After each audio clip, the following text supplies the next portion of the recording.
Bonjour Amélie. Bonjour Marc. Alors aujourd'hui, on va parler d'intervention universelle. Dans le fond, ça se situe au premier palier là, de la réponse à l'intervention, ou la RAI. Et puis, on est avec toi parce que j'aimerais savoir dans le premier temps, qu'est-ce que c'est qu'une intervention universelle? En fait, une intervention universelle, c'est une intervention qui va favoriser le développement des compétences attendues chez tous nos élèves. Donc, on va vraiment être dans une intervention qui est précoce, qui est préventive, qui est idéalement efficace, évidemment, et qu'on va offrir à l'ensemble de nos élèves de façon systématique. Donc, que nos élèves soient à risque ou non de présenter des difficultés, c'est vraiment une intervention qu'on va offrir à l'ensemble de notre groupe.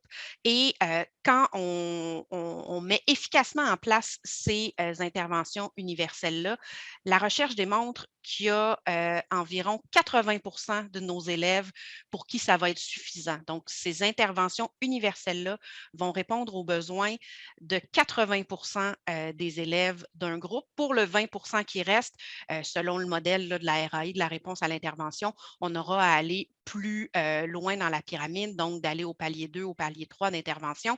Mais si on reste dans notre noyau de 80 d'élèves, là, les interventions universelles, donc du niveau 1, le niveau qui est vert, va vraiment être suffisante. Donc, on n'est pas, quand on parle d'intervention universelle, dans quelque chose de ciblé ou de précis en réponse à des difficultés précises. On est vraiment dans quelque chose de beaucoup plus large et universel, justement.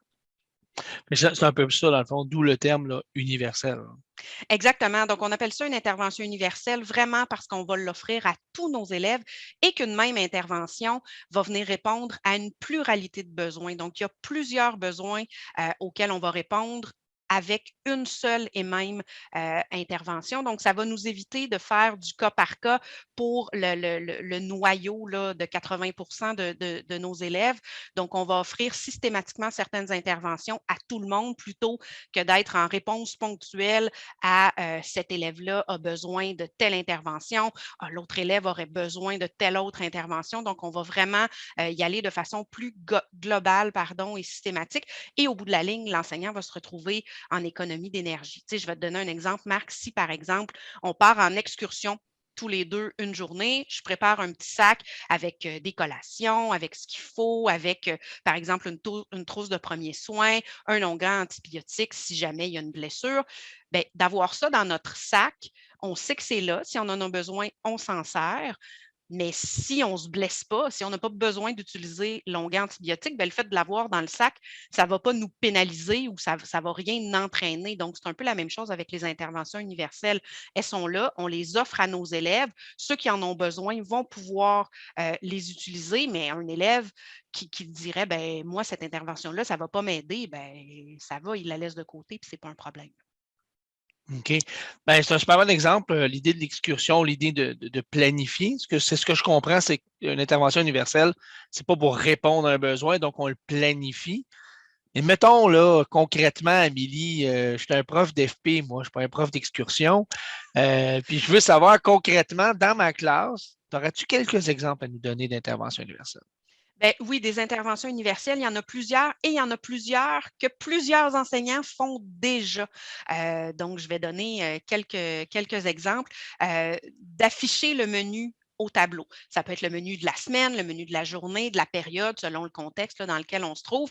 En même temps, ça va venir associer du visuel à ce qu'on propose. Ça va venir aider, par exemple, un élève qui a besoin de soutien pour s'organiser, un élève qui est anxieux, qui a besoin de savoir ce qui s'en vient. Donc, quand je parlais tout à l'heure de répondre à une pluralité de besoins par une seule intervention, c'est un exemple là, que je viens rattacher à ce que je disais tantôt. Ensuite, autant en apprentissage qu'en évaluation, de lire et d'expliquer ce qui est à faire, de s'assurer que les élèves ont bien compris la tâche pour être collés à qu'est-ce que je veux évaluer. Bon, évidemment, ou apprendre là, selon le contexte. Évidemment, si je suis en évaluation, je vais pouvoir faire ça seulement si la compétence à lire n'est pas évaluée.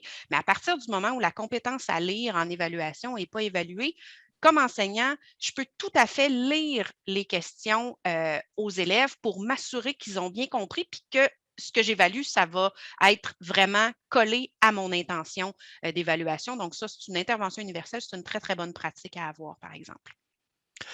Moi, comme prof, dis-moi si je me trompe, mais il y en a plusieurs que je faisais.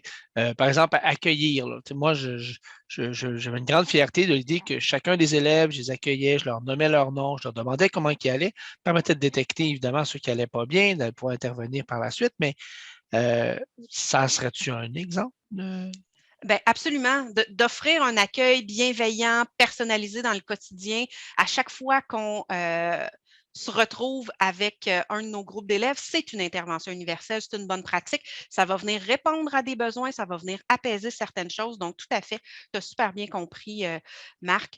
Puis, si je peux donner peut-être d'autres exemples d'interventions universelles, comme je disais, il y en a plusieurs, là, mais je vais peut-être en donner 2 ou 3 encore. De prévoir, par exemple, des outils de gestion du temps, que ce soit pour le groupe, d'afficher au tableau un chronomètre qui va m'aider et qui va aider les élèves à voir combien de temps il reste avant la fin de la tâche. Donc, ça peut être vraiment quelque chose, une intervention universelle qui va aider les élèves. Puis, de façon plus concrète, pour chacun des élèves, l'utilisation de l'agenda, donc de s'assurer comme enseignant de faire des rappels fréquents des travaux, des récupérations, des examens qui s'en viennent. Donc, ça, c'est comme deux paliers, si on veut, d'outils de gestion du temps.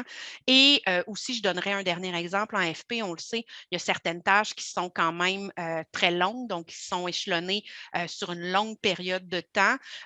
Puis même quand on parle de tâches qui sont plus courtes, de fractionner le travail qui est à faire. Donc, en apprentissage et en évaluation, des fois, là, quand c'est possible, de séquencer, de vraiment donner les consignes à mesure, de fractionner la tâche, de ne pas tout donner d'un coup. Ça peut venir donner un coup de main à certains élèves.